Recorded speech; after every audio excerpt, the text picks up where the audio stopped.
ያድናል ኢየሱስ ያድናል እንዳለ ኢየሱስ ያድናል። ከምንድን ነው የሚያድነው? ጀነት ብር ይፈልጋል። ጀነት በብር ነው የሚገዛው። አሁንም በድጋሚ ደግመዋለሁኝ፣ ጀነት የሚገቡት ሙስሊሞች ብቻ ናቸው። በላ ዘንድሮ ኢየሱስ ያድናል ይታደጋል፣ ይሄም ይመጣል ኢየሱስ ያድናል ይታደጋል፣ ይሄም ይመጣል ኢየሱስ ያድናል ይታደጋል እንዳለ ኮሜንት ላይ መጣ። ጨርቄን ጥዬ ልበድላችሁ ወይ? ጨርቄን ጥዬ ልበድ እብድ ልበድ? እንደዛ ነው የምትፈልጉት? እንደዛ እኔ መዳን አልፈልግም። በቃ በኢየሱስ መዳን አልፈልግም። እኔ ከታመምኩ ሐኪም ቤት ሄዳለሁ። ተመልሰው አዳኝ ነው ይሉናል ተባለ። ጥሩ፣ ምን አድርጎ ነው ያዳነን? እውነትም መንገድም ሕይወትም እኔ ነኝ፣ ከኔ በቀር ወደ አብ የሚያደርስ የለም ብሏል ብሎ ሁሌ ይሰብኩናል። ሰላም የጌታ ጸጋና ሰላም ይብዛላችሁ። እንግዲህ ቪዲዮዎችን እንደተመለከታችሁት ነው ኢየሱስ ያድናል ስንል ከምንድን ነው የሚያድነው የሚሉትን ነገሮች እንመለከታለን ማለት ነው። የመጀመሪያና ዋነኛው የተጠየቁ ጥያቄዎች አሉ። አንደኛው ጥያቄ ከምንድን ነው የሚያድነው ሲሆን፣ ሁለተኛው ጥያቄ ደግሞ ምን አድርጎ ነው የሚያድነው የሚል ሲሆን፣ እኛ ደግሞ ሌሎችንም ጥያቄዎች ጨምረንበት እስኪ እንመልስ። የመጀመሪያው ኢየሱስ ለምንድን ነው የሚያድነው ብለን ልንጠይቅ፣ ሁለተኛ ደግሞ ከማን እና ከምን ነው የሚያድነው ብለን እንጠይቅ፣ ሶስተኛ ደግሞ ምን አድርጎ ነው ያዳነው የሚሉትን እነዚህን ሶስት ጥያቄዎች በመጠየቅ ኢየሱስ ክርስቶስ እንዴት እና በምን አይነት መንገድና ሁኔታ እንደሚያድን እንመለከታለን ማለት ነው። እናንተ ቪዲዮ ላይክ በማድረግ ብዙዎች ጋር እንዲዳረሱ፣ እንደዚሁም ደግሞ ሼር በማድረግ ብዙዎች ጋር እንዲዳረስ እንድታረጉ፣ ለቻናሉ አዲስ የሆናችሁ ደግሞ ቻናሉን ሰብስክራይብ እንድታረጉ በጌታ ፍቅር እያሳሰብኩ ወደ መልሱ ልግባ። ጥያቄ 1 ኢየሱስ ለምንድን ነው የሚያድነው? ይህንን መልስ መመለስ ስንችል ነው የኢየሱስ ክርስቶስ አዳኝነት በደንብ ሊገባንና ልንገልጠው ልናስረዳው የምንችለው ማለት ነው። ስለዚህ ኢየሱስ የሚያድነው ለምንድን ነው የሚለውን ጥያቄ መመለስ ያስፈልገናል። ለጥያቄያችን መልስ የሚሆነው እግዚአብሔር የሰው ልጅ እንዲሞት ወይም ደግሞ እንዲጠፋ አልፈጠረውም። በዘፍጥረት ምዕራፍ 2 ቁጥር 7 ላይ እግዚአብሔር አምላክም ሰውን ከምድር አፈር አበጀው፣ በአፍንጫውም የሕይወትን እስትንፋስ እፍ አለበት፣ ሰውም ሕያው ነፍስ ያለው ሆነ ይላል። በዚህ ክፍል ላይ እግዚአብሔር አምላክ ሰውን ሲፈጥረው ሕያው ነፍስ ያለው አድርጎ ዘላለማዊ ነፍስ ያለው አድርጎ ነው የፈጠረው። ታዲያ እግዚአብሔር ሕያው ነፍስ እንዲኖረው አድርጎ የፈጠረው ሰው ግን ምን አደረገ? በዘፍጥረት ምዕራፍ 2 ቁጥር 16 እና 17 ላይ እግዚአብሔር አምላክም ሰውን እንዲህ ብሎ አዘዘው፣ ከገነት ዛፍ ሁሉ ትበላለህ፣ ነገር ግን መልካምና ክፉን ከሚያስታውቀው ዛፍ አትብላ፣ ከእርሱ በበላ ቀን ሞትን ትሞታለህና በማለት ተናገረው። እግዚአብሔር ምን ብሎ ነገረው? ሞትን ትሞታለህ ብሎ ነገረው። ያንን በበላ ጊዜ ሞትን ትሞታለህ ብሎ ፍሬውን እንዳይበላ አስጠንቅቆታል። እገልሃለሁ አይደለም ያለው፣ ከምትበላው ከዛ ፍሬ የተነሳ ምን ትላለህ?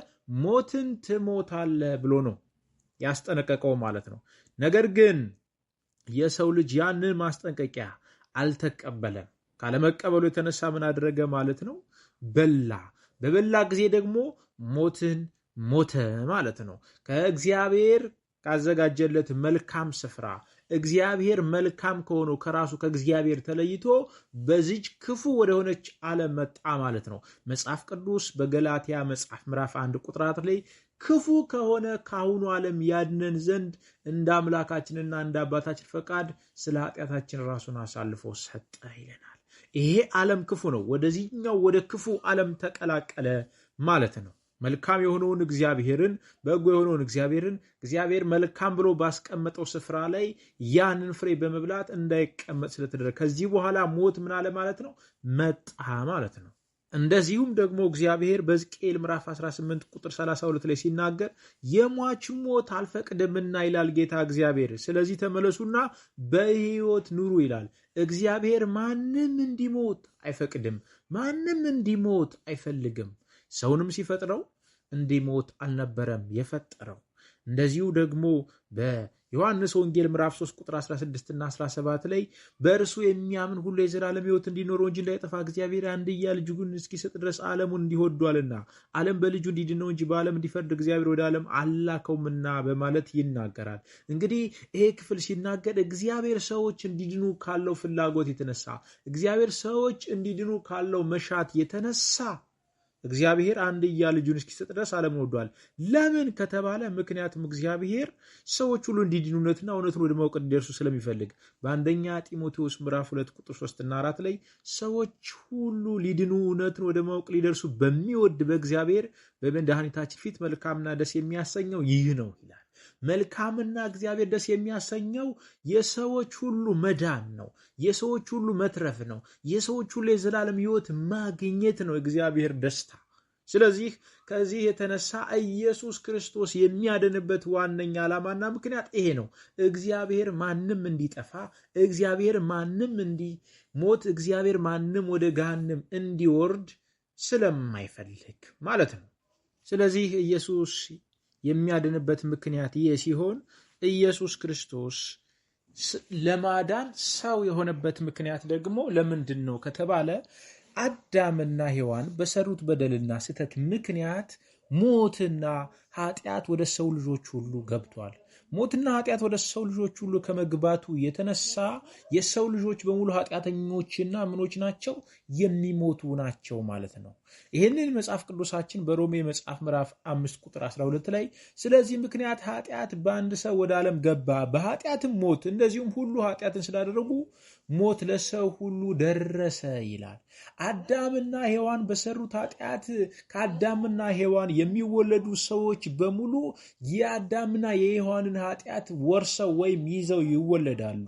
በዛ በአዳምና ሔዋን ይዘውት የሚወለዱት ኃጢአት ደግሞ ኃጢአትን ኤክስፒሪየንስ እንዲያደርጉት እንዲለማመዱት በተግባራቸው፣ በእንቅስቃሴያቸው፣ በምልልሳቸው፣ በመግባት በመውጣታቸው እንዲያደርጉት ከነሱ ይዘውት የወጡትን ኃጢአት እንዲያደርጉት ያደርጋል። ለምሳሌ ቃየልን ብንመለከት ወንድሙን የገደለው ከማንም ተምሮ አይደለም። ከማንም ተምሮ ሳይሆን ኦልሬዲ አዳምና ሔዋን በሰሩት ኃጢአት ውስጥ ያ የሞት ወይም ደግሞ የገዳይነት ኃጢአት የተካፈሉበት አለ። ከዲያብሎስ የተካፈሉት ዕውቀት አለ። የገዳይነት የሞት ዕውቀት ማለት ነው። የክፋት ዕውቀት ተካፍለዋል። ስለዚህ ከዛ የተነሳ ቃየል ተነስቶ ወንድሙን አቤልን ሲገለው እንመለከታለን። ከማን የተወለደው? ከአዳምና ከሔዋን። አዳምና ሔዋን ግን መጀመሪያ ምን ማለት አይችሉም ነበረ? ነፍስ መግደልን፣ ነፍስ ማጥፋትን አያውቁም ነበር ማለት ነው።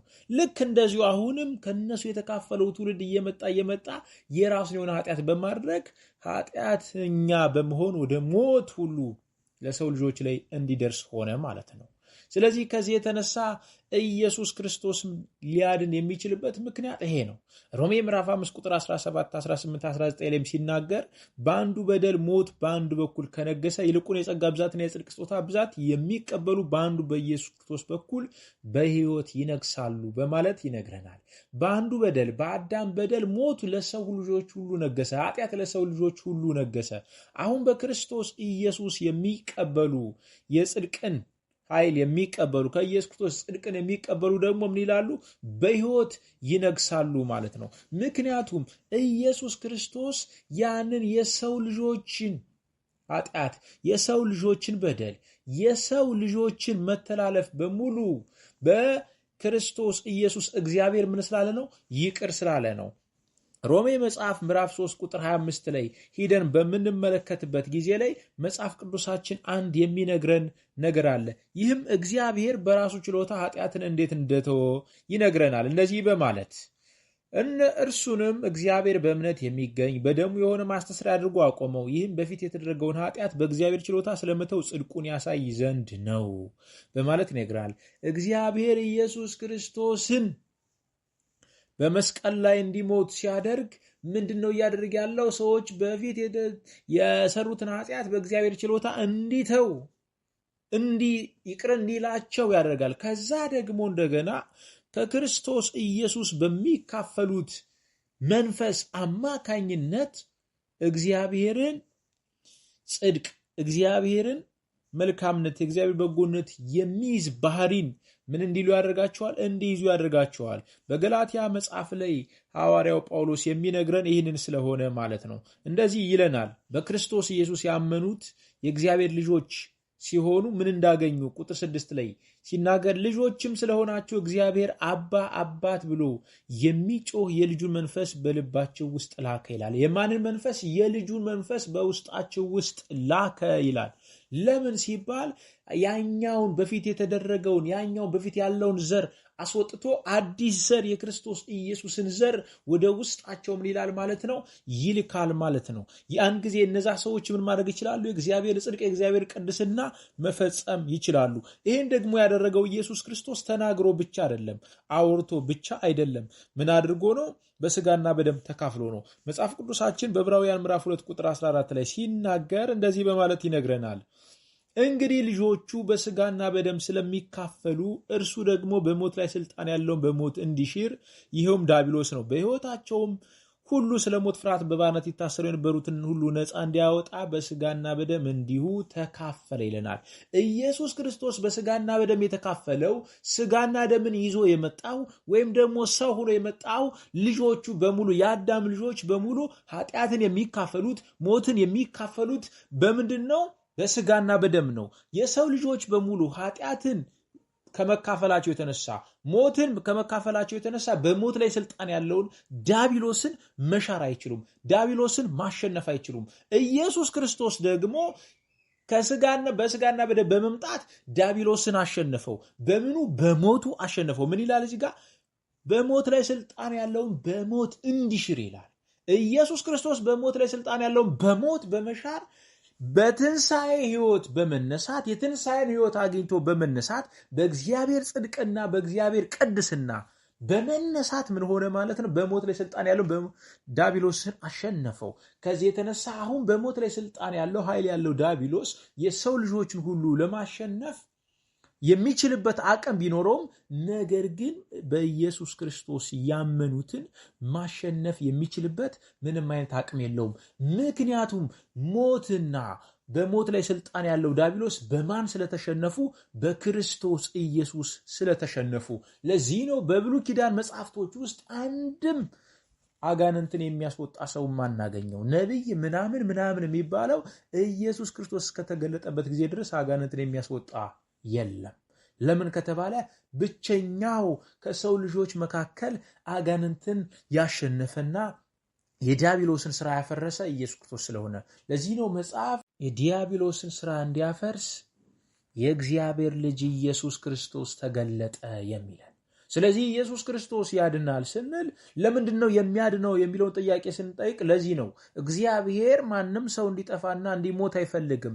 ከዛ የተነሳ ኢየሱስ ክርስቶስን በስጋና በደም ላከውና በሞት ላይ ስልጣን ያለውን በሞት እንዲሽር ዲያብሎስን አደረገ። ከዛ በኋላ አሁን ዲያብሎስ በሞት ላይ ስልጣን ያለው ዲያብሎስ በሞት ስልጣኑ ስለተሻረ በሞት ስልጣኑ ስለተገፈፈ ሞቼም ነበርኩ እነሆ ከዘላለም እስከ ዘላለም ሕያው ነኝ የሞትና የሲኦል መክፈቻ አለኝ አለ። ዮሐንስ ራእይ ላይ ምዕራፍ 1 ቁጥር 18 ላይ ኢየሱስ ክርስቶስ በመሞት በመነሳት ኢየሱስ ክርስቶስ ምን አደረገ ማለት ነው? የእግዚአብሔርን ደስታ ፈጸመ። የእግዚአብሔርን ሐሳብና የእግዚአብሔርን ፈቃድ የሟቹ ሞት የማይወደውን እግዚአብሔርን ሟቾች በሙሉ በክርስቶስ ኢየሱስ በማመን ወደ ሕይወት መሸጋገር የሚችሉበትን ፈጸመ ማለት ነው። ስለዚህ የመጀመሪያውን ጥያቄ ስንመልሰው ይሄ ነው። ለምንድን ነው የሚያድነው ስንል ለዚህ ነው። እግዚአብሔር ደስታው የሰው ልጆች ሁሉ እንዲድኑ ነው። ስለዚህ ኢየሱስ ክርስቶስ በስጋና በደም ተካፍሎ የሰው ልጆችን ሁሉ ለማዳን ቻለ ማለት ነው። በቀጣይ በሁለተኛው ክፍልና በሶስተኛው ክፍል ምን እንመለከታለን? ከማንና ከምንድን ነው የሚያድነው የሚለውን እንመለከታለን። ቪዲዮውን ላይክ እንዲሁም ደግሞ ቻናሉን ሰብስክራይብ እያደረጋችሁ አብራችሁ ቆዩ። የጌታ ጸጋና ሰላም ከእያንዳንዳችሁ ጋር ይሁን።